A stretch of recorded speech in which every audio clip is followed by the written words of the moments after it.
ናይ ድሮን ጨፍጫፍ ኣብ ሱዳን ዝበፅሐ እዩ ብርግጽ መንግስቲ ሱዳን አልቡርሃን ጀነራል አልቡርሃን ዝመርሖ ሰራዊት ሱዳን ክልተ ዓበይቲ ከተማታት ተቆጻጺሩ እዩ ክልተ ዓበይቲ ከተማታት ተቆጻጺሩ እዩ እዚ ክቆጻጸር ከሎ ከተማ ከይጠፍእ ህዝቢ ከይጉዳእ ብሓያል ጥንቃቐ ዝኸይድ እዩ ብሓያል ጥንቃቐ ዝኸድ ዘሎ ከምቲ ትፈልጥዎ ኣብ ሱዳን ናይ ፕሮክሲ ኩናት ዝካየድ ዘሎ ቅድሚ ሕዚ እንዳገለጽና መጺና ኢና ፕሮክሲ እዩ ዓበይቲ ሃገራት ኣብ ማእኸል ሱዳን ይቃለሳ ኣለዋ ሱዳን ትብላዕ ኣላ ህዝቢ ሱዳን ከምቲ ህዝቢ ትግራይ ዝበፅሖ ዕጫ በፂሑ ወይ ስደድ ኣሎ ኢልና ነርና እዚኡ ብዙሓት ተንተንቲ ብዙሓት ፖለቲከኛታት እውን ይገልጽዎ ኣለዉ ዩናይትድ ዓረብ ኤሚሬትስ እና ናታ አላያት ዝበሃላ ናታ መላፍንቲ ዝበሃላ ንአርኤስኤፍ ሓጊዘን ኢትዮጵያ እውን ኬንያ እውን ቻድ እውን ሓዊስኩም ማለት ዚየነ አፍሪካ ሃገራት ዚየነ ኢትዮጵያ አላ ቻድ አላ ኬንያ አላ ዚኣተን ተሎ ሰራዊት ሓገዝ ዝገብራ ዘለዋ ቻድ ብዳርፉር ገጽ ብደቡብ ሱዳን ብደቡብ ተሐዘላ ሱዳን ብዳርፉር ገጽ ስለ ዘሎ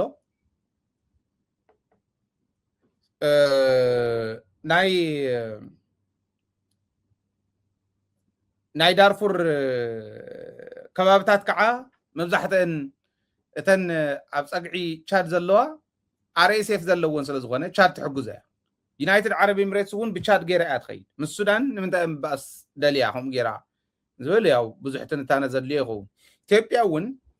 እቲ ሕዚ ዘሎ መንግስቲ ሱዳን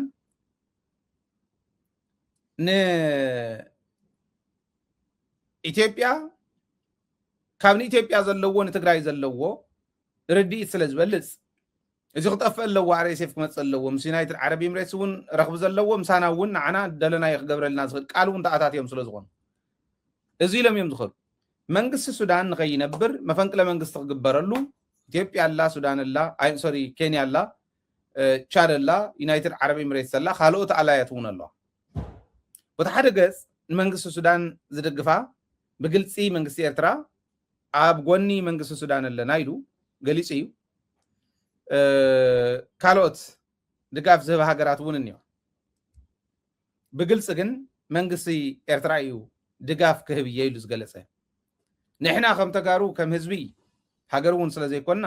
ከም ህዝቢ ንሕና ድጋፍና ንሰራዊት ሱዳን ንመንግስቲ ሱዳን እዩ ንህዝቢ ሱዳን እዩ ሸፍታ ይኮንና ንድግፍ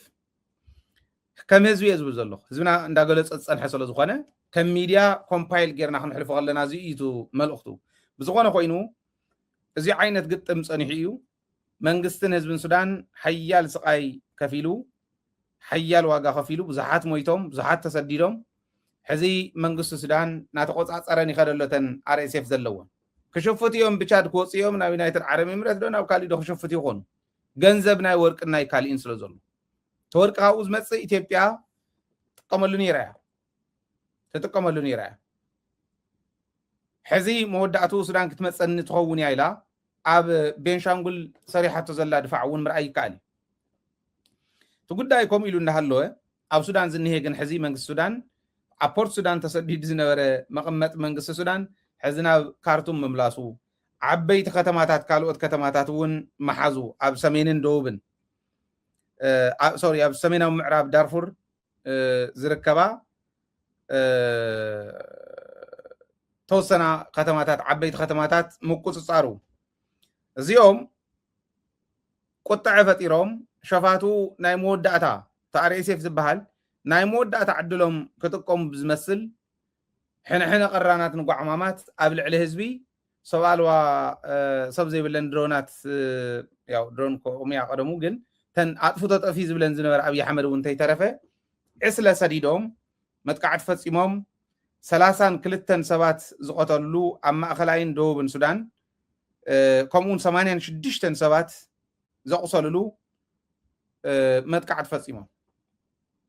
እዚ ብዕለት 4 ጥሪ ዝተፈጸመ እዩ በኣና ማለት እዩ ብናይ ትግራይ ኣቆጻጽራ ዕለት 4 እዩ 32 ሰባት ቀቲሎም ከምኡውን 86 ሰባት ኣቁሲሎም ኣብዚዩ تناي RSF كفل سراويت 17 تبهال ناي سودان زنورة اللي إنا وقعنا يبل زينا وقعنا يبل نا سبات راح قلنا انت يكون خمس والكو 32 سبات قتلوا 86 سبات زقصلوا راح انت يكون تناي سمينا ومعراب ناي دارفور انتلو ناي حيل مبرهات ناي ماي بروجكتات ون وقعمي public infrastructure يمزيو نت public راح تكون ناي public infrastructure كم من ناي حيل مبرهات ماين زولو ون وقعمي ازي باي زوي جينوسايد تزقبر زلو بالعلي حزب السودان public infrastructure موقع خا بحقي كوينات حق لو كوينات حق زي ولو سئل كاتت افا يكون حزب رخو كاين قتلك حزب رخو كاين افرسك مخادي يقال كوينات ون حق لو حق كوينات زتحاسه مخانو بزحاتنا غلصو يركبو ادراش مكب ادراش ون وقع يميم عاوز نورينا ودينا يبلت يوم ግን عاوز نوري يكون عداغا يموقعهم አዳራሽ የሞቅዕም ንጹሃን የምቀቲሎም ከምቱ ዝበል ዘሎ ማለት ይግለጽ ዘሎ መግለጽ ግን አውጽም የምቶም አርኤስኤፍ ነት ኃይሊ ንመንግስት ሱዳን ዝድግፍ እንድሕር ኮይኑ ከም መንግስት ሱዳን እና ንቆጽሮ ንሰራዊት ሱዳን ዝድግፍ እንተኮይኑ ኮሚና ንቆጽሮ ወቃዕና የም ታርጌትና ወቂና ኢና ፊና የሚና ደምሲስና የሚና ይውቃዕ ዘሎ ይወጽእ ዘሎ የሚለው ይወጽእ ግን እንታይ ኮነ ከተማታት እዮም ሒዞም ኢለኩም ኣብ ሰሜናዊ ምዕራብ ዳርፉር ጥራሕ ተይኮነ ኣብ ደቡብ ኮርዶፋ ዝበሃል ብደንቢ ፕሮናውንስ ተገይረዮ ተዘይኮይኑ ይቅርታ ዝበሃል ከባቢ ዕዳጋ ማእኸል እዮም ወቂዑ ብርግጽ እናተቆጻጸሩ ይኸደሎት ሰራዊት ሱዳን መንግስት ሱዳን ከም ዝበልክዎ ካብ ሰሜን ምዕራብ ዳርፉር ከባቢ እንዲንሄ ተወዲ ናይ ተኸባቢ ተወላዱ ውን ስለዝኾነ ባይዞ ጀነራል ይነበረን ጀነራልነት ጽኢሎም ካብ ምልሻነት ናብ ጀነራልነት የመዝሊሎም ንምንታይ ኣብ ዳርፉር ዝነበረ ዕግርግር ክመርሓሉ አይ ቲንክ አልበሽር ባዕልኹም ገይሩ ዘምጾ ይመስለኒ ከምቱ ዘለኒ መረዳእታ ማለት አልበሽር አው ሸፋቱ ዝመርሕ ዝነበረ ስለዝኾነ ካብ ምልሻነት ናብ ጀነራልነት ጽኢሎም ሰቀልዎ ሰብኣይ ትምህርቲ የብሉ ግዛዕ የብሉ ዝወርር ዝነበረ አውን ወራር ኮይኑ ምልሻ ናይ ተኸባቢ ሓይሊ እንዳጠናኸረው ዘሎ ማዕድንን አው ዘሎ ካልኦት ጥቅማጥቅምን ናብ ዓረብ ኤምሬትስ እንዳሰደደ ዝሃፍተመ እንዳኸፈሎም ካብኡ እንዳምፀ እንዳኸፈሎም ዕግርግር እንዳፈጠረ ኤምሬትስ ከዓት ወርቅ ንሱ ንክትጥቀም መጥቀሚ አገራቶ ዝነበረ ሰብ ይቅድም ሕዝቡን ማለት ስለዚ ካብ ምልሻነት ናብ ጀነራልነት ዘምጾ እዩ አርኤስኤፍ ይመርሕ ኣለኹ ኢሉ ሕዚ ዞም ራፒድ ስፔሻል ፎርስ ይመርሕ ኣለኹ ኢሉ ሰራዊት ሒዙ ያዲ ክወፅእ ከለዉ እንቶም ምስ ዝመፅኦም ወፅኦም ሕዝብ ገንዘብ እናገዝአ ምስ ዩናይትድ ዓረብ ኤምሬትስ ኮይኑ እንታይ ይገብር ከም ዘሎ ራዩ እና ታዳርፉር ትበሃል ሓንቲ ወይ እውን ሰሜን ምዕራብ ዳርፉር ዝርከባ ከተማታት ሒዘን እየ ዝበልኩም ሕዚ ከዓ ታዝደብደባ ባዕሉ እሞ ዕዳጋ ማእኸል እውን ኮርዶፋን ትበሃል ከባቢ እያ እትፈልጥዋ ብደንቢ ፀሓፈለይ ኣብዚ ብድሮኒ ነዚኣ እውን ደብዲብዋ 5 ሰባት ሞይቶም የመውዚ እውን 13 ሰባት ቆሲሎም እዮም ሕዚ ኣብ ክልቲኡ ቦታ ብድሮን ዝገበርዎ መጥቃዕቲ ተንድሮናት ናይ ዩናይትድ ዓረብ ኤምሬትስ ከመይ ገራ ዓዲ ትሕምስ ከም ዘላ ራይዋ ንሱዳን እውን ክንደይ ናይ ዝኣክል ዋጋ ተኽፍላ ከም ዘላ ራይዋ ለዚ 5 ሞይቶም ኢለኩም ኣብዚኣ አንተዎ ኣፍቱ ናይ ደቡብ ምዕራብ ሰሜን ምዕራብ ዳርፉር ኣብ ዘለዋ ከተማታት ምስ ተቆጻጸሩ ኦልሬዲ መጥቃዕቲ ምስ ተፈጸመ ተቆጻጺሮምን ኣብዚዩ 32 ስለ 32 ክድመር 5 37 ሰባት ሞይቶም ሓደ ሓይሊ ሙሉእ ቀቲሎም ኣለዉ ራዩ 86 ነፍቲ ቆሲሎም ነይሮም ኣብዚ 13 ከባቢ 99 ሰብ ቆሲሉኒ ሓያል ቆስለት ማለት ከም ዝበለ ጉዲ ዝወፅሖ ዘሎ ህዝቢ ሱዳን ኣብዚ መከራ እዚዩ ኮይኑ እዩ ሕዚ ደኾን ተስፋ ደኾን ይርከብ ይኾን ብተስፋ ናብ መረበተይ ደኾን ክምለስ ይኾን ኢሉ ይምለስ እውን ኣሎ ብርግጽ ናብ ካርቱም ምስተመለሰ መንግስቲ ሱዳን ካብ ፖርት ሱዳን ናብ ካርቱም ምስተመለሰ 1.2 ሚሊዮን ህዝቢ ተመሊሱ እዩ 1.2 ሚልዮን ኣብ ካርቱምን ናብቲ ከባቢኣ ዘለዋን ማለት ስለዚ ቀሊል ኣይኮነን እቲ ዝኒሄ ዓወት ህዝቢ ሱዳን ሰራዊት ሱዳን ብደንቢ ይደፈሎ እዩ ድጋፍ የድልዮ እዩ ተኸባቢ ሰላም እንተኮይኑ ጥራሕ ስለ ዝኾነ ንሕና እውን ሰላም ንረክብ ማለት እዩ ሞ ኣብዚ ሎ እቲ ናይ ሱዳን እውን እቲ ካሊእ ናብ ናይ ኢትዮጵያ ንኸይድ እሞ ኣብ ኢትዮጵያ እውን ከምኡ ዓይነት ዕግርግር ንመለስ ናብ ኢትዮጵያ ዓንተ ወይ ኢትዮጵያ ኢና ነርና ዓፋር ክንብል ከለና ኣብ ኢትዮጵያ ዝኒሄ ዕግርግር ብድሮን ምጥቃዕ ከባቢታት ብድሮን እናተጠቅዑ ህዝቢ ከምቲ ናይ ህዝቢ ዓፋር ዝኸፈሎ ዓይነት ዋጋ ይኸፍለሎ ምባል ጥራሕ ኣይኮነን ኣብ ኢትዮጵያ ኣብ ዝኾነ ይኹን ከተማ ናይ ኢትዮጵያ ወፂኻ ዘይትምለሰሉ ብሰላም ክምለስ የልካ ኣሚንካስ ተኣማሚንካ ዘይትዛረበሉ ደረጃ እዩ ተወፂሑ ዘሎ ሕዚ ናይ ቱርኪ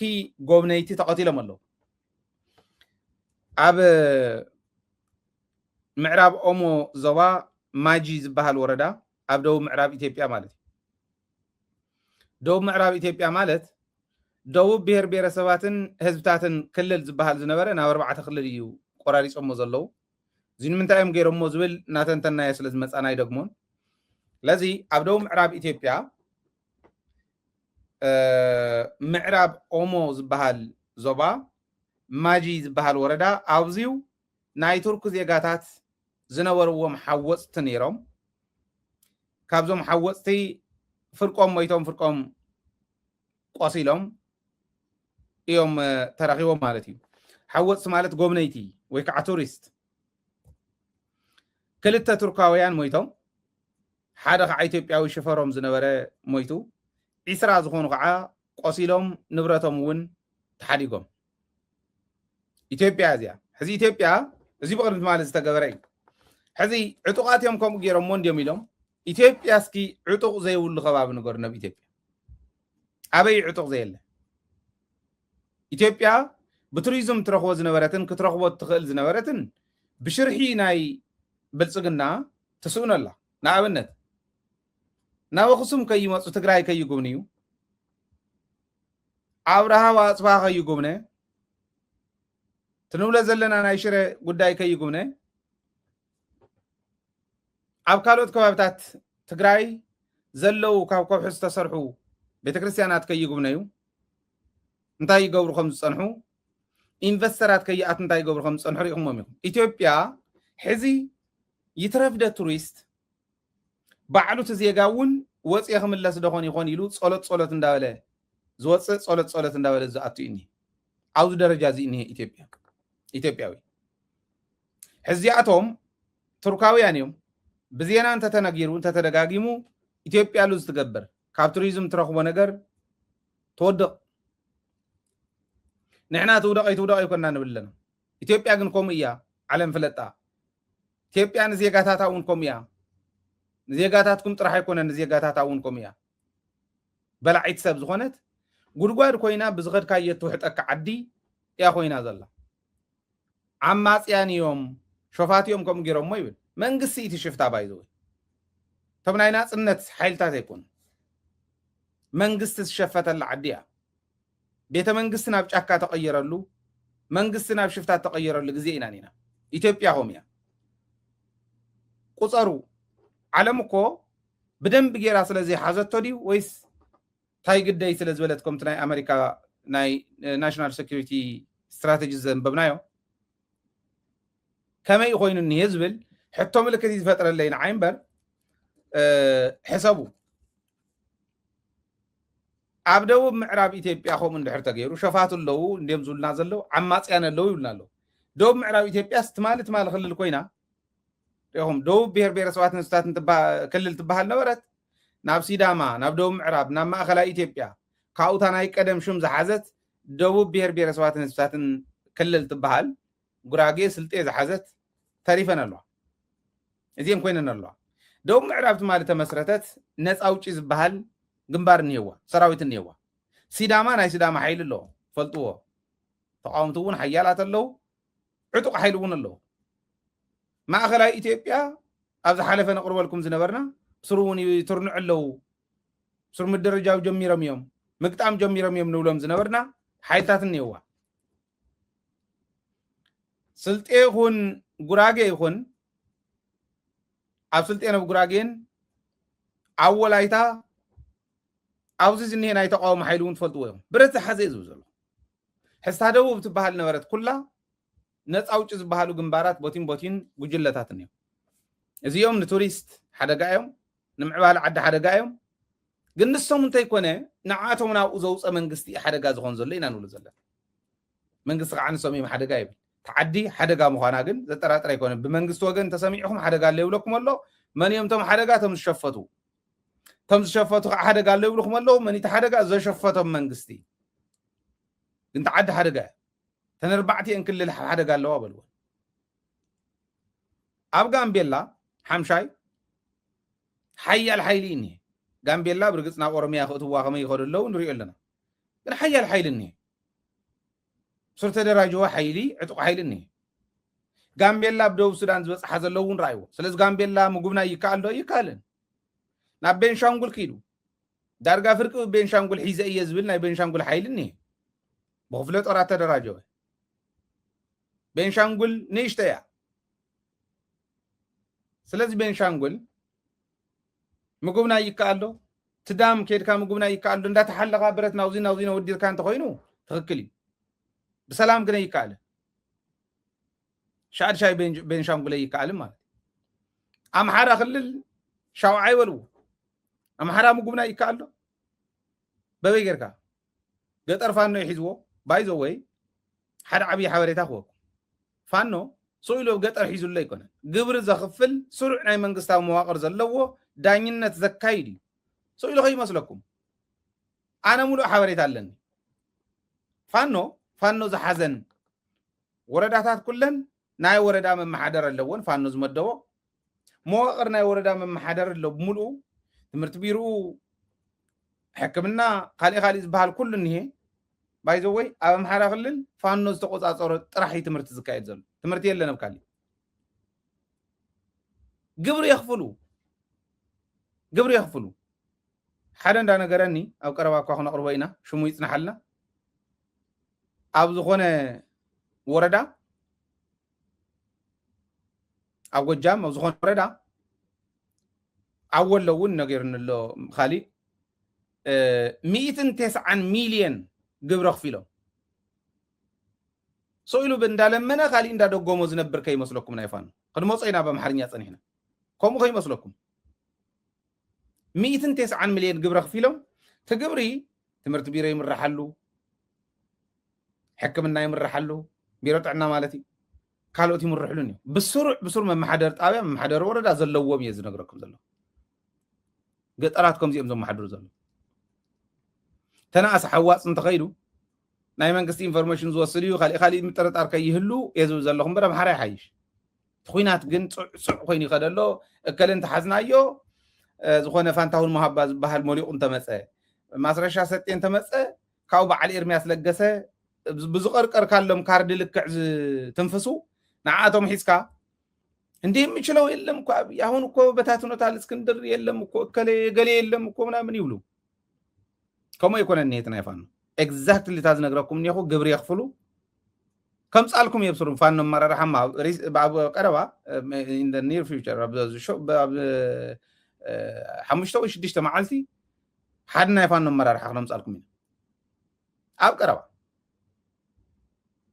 ክነግረኹም እዮም ታይ ክብሉ እዮም ታይ ዝግበር ዘሎ ብማሕራ ክልል ዝብል ብደንብ ገይሮም ገልጽዎ እዮም ከም ጻልኩም እያ ናውን ስንገብሮ ኢና መሰሎም ሚድያ ምጥቃም ንምንታይ ጥቅምኩምም ክብሉ እዮም ግን መሰሎም አምሓራ ክልል ምጉብና ይከኣል ዶ ዝብል ግን ራዩ ናይ ቱሪዝም ጉዳይ ከመይ ከም ዘሎ ንትግራይ ከይኸዱ ይኽልክሉ ኣለዉ እምበር ተናእሰታ ግዜያዊ ምሕዳር ዝሕልዋ ግዜያዊ ምሕዳር ዘመሓድራ ዘሎ ትግራይ ክፋል ትግራይ ተሓይሽ እያ ኣብኡ ከይድካ ምጉብና ይከኣል እዩ ብርግፅ እውን ሰላም መረጋፅ ክህሉ ኣለዎ ዝኒሄ ባንዳ ወዲ ባንዳ ሕጊ ክሰፍን ኣለዎ ዝብል ኣለኒ ግን እንተናእሰ ይሓይሽ ንሱ ዝብል እምነት ኣለኒ ናብ ዓፋር ኪዶ ዓፋር ኩናት እኒ ከም ዝረኣኹም እውን ሓንቲ ወይ ጀመርናዮ እውን ብዓፋር እዩ ድሮን ገይሮም ዝቅጥቅጥዎ ዘለዎ ሶማልያ እውን ከምኡ ዓመፅ እኒ عبي زلو سلام تلكم ودي سابا زوريا كواس سلام يلا أو كن داي فرحي نبر كم زلو تريق والله مالت سلازي إثيوبيا كمزي إياني هازبل كن رين خلينا مالته